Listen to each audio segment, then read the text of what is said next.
Amen. Kung na yung mabati, kung tayo magbigay sa Panginoon, mabati ko na po ng isang pagpapalang hapon po sa ating lahat. Amen. Tayo po ay dadako sa pagbigay sa ating Panginoon na buhay. Ngayon, natala po natin, hindi kumplito ang ating pagsamba kung wala po ang pagbigay sa Panginoon. Yan po ay sinasabi po yan na aklat ng mga Leviticus. Sabi po ng aklat ng mga Leviticus, Kapitulo 27, versikulo 30. Sabi po dito, lahat ng ikasampung bahagi,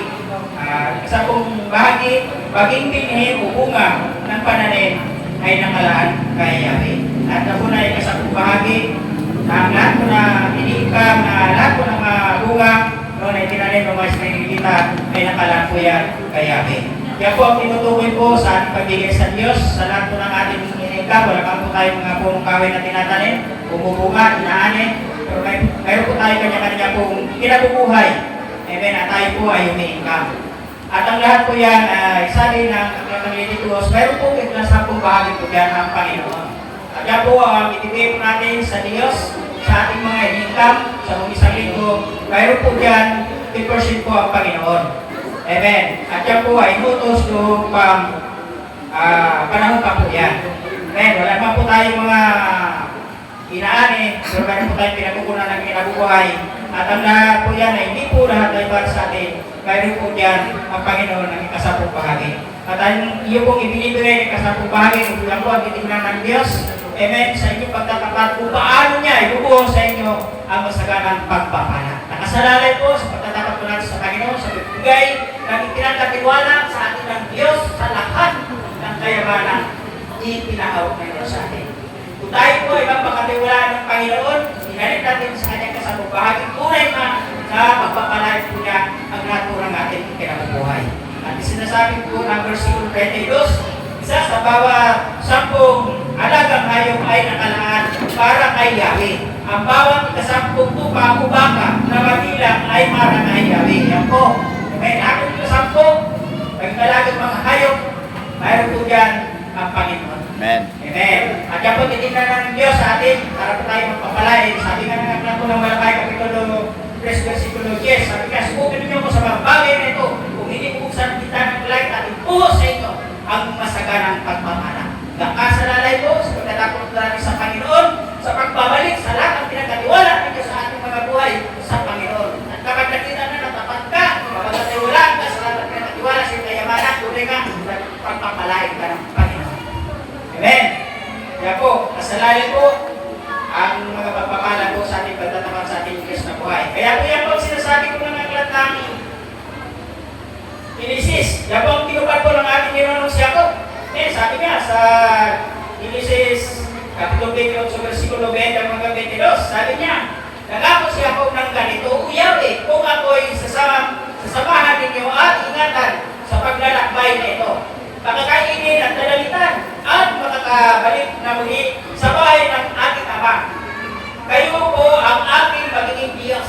Sasambahin kayo sa lugar na ito na pinagtayuan ko ng batong alaalang ito.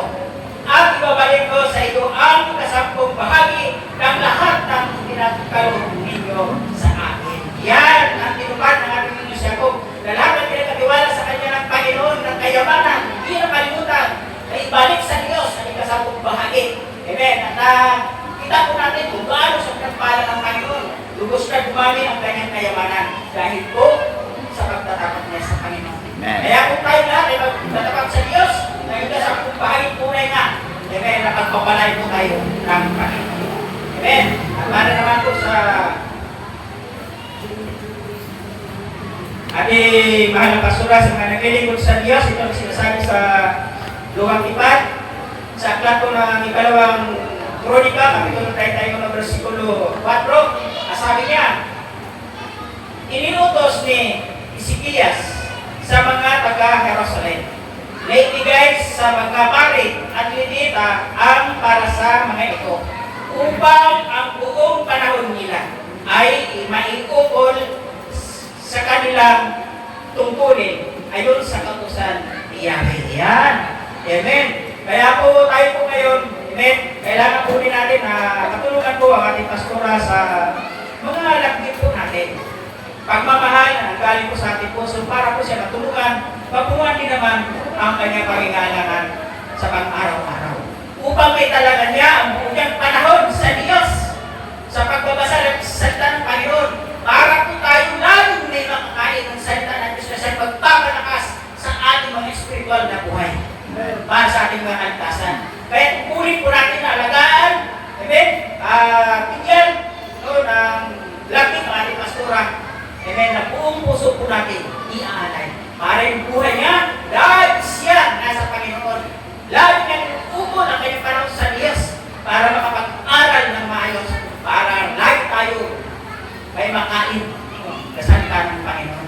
Kaya po, pagbigay po tayo sa Diyos, alam po natin na ang pagpapala ay nakasalalay po yan sa ating pagtatawa sa Panginoon. Then, pinanyahan po lahat at tumayo, tayo po yung bigay sa Panginoon para po tayo ay pagpalain ng ating Diyos na buhay.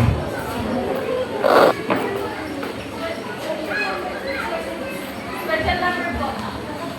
Special po. Special number sa kay Kuya Sitse.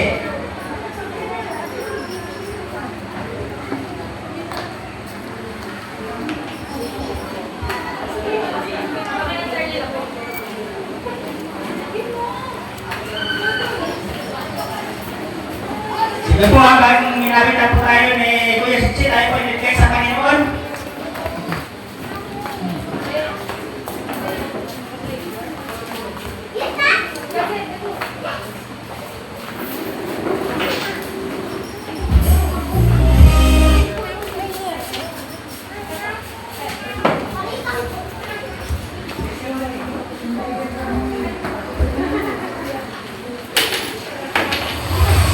Hello, Pichu.